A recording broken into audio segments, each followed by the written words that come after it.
اگر تمہیں آسودگی حاصل ہو تو ان کو بری لگتی ہے، اور اگر تمہیں رنج پہنچے تو خوش ہوتی ہیں، اور اگر تم تکلیفوں کی برداشت اور نافرمانی سے کنارہ کشی کرتے رہو گے تو ان کا فریب تمہیں کچھ بھی نقصان نہ پہنچا سکے گا۔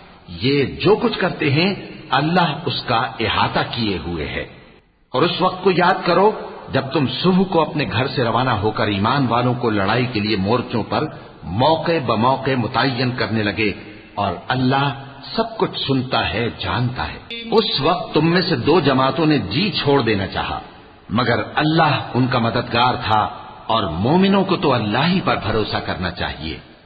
اور اللہ نے جنگ بدر میں بھی تمہاری مدد کی تھی، جبکہ اس وقت بھی تم بے سر و سامان تھے۔